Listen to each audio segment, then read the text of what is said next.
नमस्कार, ये है सनातनी आवाज़ और मैं हूँ आपके साथ तनु शर्मा।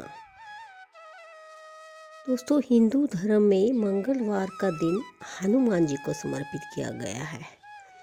ऐसा माना जाता है कि मंगलवार के दिन पूरी श्रद्धा भक्ति के साथ हनुमान जी की पूजा अर्चना की जाए तो वे अपने भक्तों पर प्रसन्न होकर उनके सारे कष्ट हर लेते हैं और उनकी सभी मनोकामनाएं भी पूरी करते हैं। हनुमान जी के कई नाम हैं, जैसे हनुमान, पवन पुत्र, बजरंग बली और संकट मोचन आदि। लेकिन क्या आपको पता है कि रुद्र अवतार हनुमान जी का हनुमान और बजरंग बली नाम कैसे पड़ा? तो आइए जानते हैं कैसे हनुमान जी का नाम बजरंग बली और हनुमान पड़ा। पौराणिक कथा के अनुसार हनुमान जी के बचपन का नाम मारुति था। एक दिन मारुति नंदन अपनी निद्रा से जागे और उन्हें तीव्र भूख लग गई। उन्होंने पास के एक वृक्ष पर लाल पका फल देखा, जिसे खाने के लिए वे निकल पड़े। दरअसल मारुति जिसे लाल पका फल समझ रहे थे, वे सूर्य देव थे।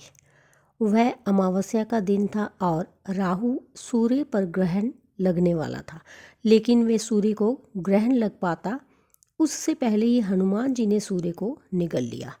राहु कुछ समझ नहीं पाए कि हो क्या रहा है। उन्होंने इंद्र से सहायता मांगी। इंद्रदेव के बार बार आग्रह करने पर जब हनुमान जी ने सूर्य देव को मुक्त नहीं किया तो इंद्र ने वज्र से उनके मुख पर प्रहार किया, जिससे सूर्य देव मुक्त हुए। ठुड्डी, जिसे हनु कहते हैं, टेढ़ी हो गई, जिसके कारण उनका एक नाम हनुमान पड़ा।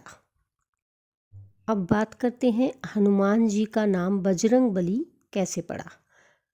पौराणिक कथा के अनुसार हनुमान जी वानर राज केसरी और अंजनी के पुत्र थे। केसरी को ऋषि मुनियों ने अत्यंत बलशाली और सेवाभावी संतान होने का आशीर्वाद दिया था। इसीलिए हनुमान का शरीर लोहे के समान कठोर था।